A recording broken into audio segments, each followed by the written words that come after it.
ഈ 3 കാര്യങ്ങൾ ചെയ്യാതെ ഇനി നിങ്ങൾ നിങ്ങളുടെ മൊബൈൽ ഫോൺ ചാർജ് ചെയ്യാനിടരുത്. കേൾക്കുമ്പോൾ ചെറുതായിട്ട് തോന്നുമെങ്കിലും നിങ്ങൾ ഈ കാര്യങ്ങൾക്ക് ഫോളോ ചെയ്യുകയാണെങ്കിൽ നിങ്ങളുടെ മൊബൈൽ ഫോൺ ഒരു ലോങ് ലൈഫ് ലഭിക്കുന്നതായിരിക്കും. അതായത് നിങ്ങളുടെ മൊബൈൽ ഫോൺ ഒരു കുഴപ്പവും കൂടാതെ നിങ്ങൾക്ക് കുറേ കാലം കൂടെ ഉപയോഗിക്കാം. ഇങ്ങനെ പുതിയൊരു വീലൊക്കെ എല്ലാവർക്കും സ്വാഗതം. നമ്മൾ ഇന്ന് പറയാൻ പോകുന്നത് നമ്മുടെ മൊബൈൽ ഫോൺ ചാർജ് ചെയ്യുന്നതിലൂടെ എങ്ങനെയാണ് ഒരു സേഫായ ചാർജിങ് ചെയ്യാമെന്നും എങ്ങനെയാണ് നമ്മുടെ മൊബൈലിൽ ചാർജ് ചെയ്യുന്നതിലൂടെ ഒരു ലോങ് ലൈഫ് കിട്ടുക എന്നുമാണ് നോക്കാൻ പോകുന്നത്. ഇതിൽ ഒരു അക്കൗണ്ടോടെ ഒന്ന് ഫോളോ ചെയ്യുക. അങ്ങനെയാണെങ്കിൽ ഇതുപോലെ യൂസ്ഫുൾ ആയിട്ടുള്ള വീഡിയോ നിങ്ങൾക്ക് എന്ന് ലഭിക്കുന്നതായിരിക്കും. ഒന്നാമത്തെ കാര്യം എന്ന് വെച്ചാൽ നമ്മൾ റീസെൻ്റ് ആയിട്ട് ഓപ്പൺ ആക്കിയ ആപ്പുകളൊക്കെ ഇതുപോലെ ഒന്ന് ക്ലോസ് ചെയ്ത് കൊടുക്കുക. നമ്മൾ എത്രത്തോളം ആപ്പുകൾ ഓപ്പൺ ആക്കിയിട്ടുണ്ടോ അതൊക്കെ ഇതുപോലെ ഒന്ന് സ്വൈപ്പ് ചെയ്ത് കൊടുത്തിട്ട് ക്ലോസ് ചെയ്യുക. മാത്രമല്ല നമ്മളുടെ ഇന്റർനെറ്റും വൈഫൈ ഒക്കെ ഓൺ ആണെങ്കിൽ അതൊക്കെ ഒന്ന് ഓഫ് ചെയ്തതിന് ശേഷം ചാർജ് ചെയ്യാനിടുക. രണ്ടാമത്തെ കാര്യം എന്ന് വെച്ചാൽ നമ്മൾ ഫോൺ ചാർജ് ചെയ്യുന്നതിന് മുമ്പ് നമ്മുടെ ഫോണിന്റെ പൗച്ച് എന്തെങ്കിലും ഉണ്ടെങ്കിൽ അതൊന്ന് ജസ്റ്റ് ഒന്ന് അഴിച്ചു വെച്ചതിന് ശേഷം ചാർജിലിടുക.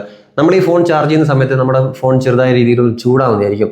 അത് ഈ പലതുള്ളി പെരുതള്ളം എന്നൊക്കെ പറഞ്ഞതുപോലെ നമ്മൾ ഈ ചാർജ് ചെയ്ത് ചൂടായി വരുമ്പോൾ അത് നമ്മുടെ ഫോണിനും ബാറ്ററിക്കും ഒക്കെ ഒരു ബുദ്ധിമുട്ടായിരിക്കും. അതുകൊണ്ട് നിങ്ങൾ ഇനി ചാർജ് ചെയ്യുന്നതിന് മുമ്പ് ജസ്റ്റ് ആ പൗച്ച് ഒന്ന് അഴിച്ചു വെച്ചതിന് ശേഷം മാത്രം ചാർജ് ചെയ്യുക. നമ്മുടെ ഫോണിന്റെ പൗച്ച് അഴിച്ചു വെച്ചതിന് ശേഷം നമ്മൾ ചാർജ് ചെയ്യുകയാണെങ്കിൽ അത് പെട്ടെന്ന് ഹീറ്റ് കുറയാനുള്ളൊരു ചാൻസ് ഉണ്ട്. അപ്പോൾ നമ്മുടെ ഫോണിനെ സേവ് ചെയ്യാൻ പറ്റും. അവസാനത്തെ കാര്യം എന്ന് വെച്ചാൽ നമ്മൾ എല്ലായിടത്തും പറയുന്നതാണ്, പക്ഷേ നമ്മൾ ആരും ചെയ്യാത്തൊരു കാര്യമാണ്.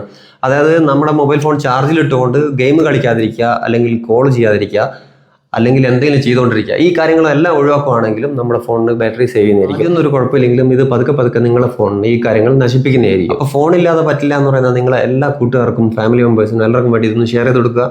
ജസ്റ്റ് ഒന്ന് ഫോളോ ചെയ്യുക, സപ്പോർട്ട് ചെയ്യുക, ലൈക്ക് ചെയ്യുക.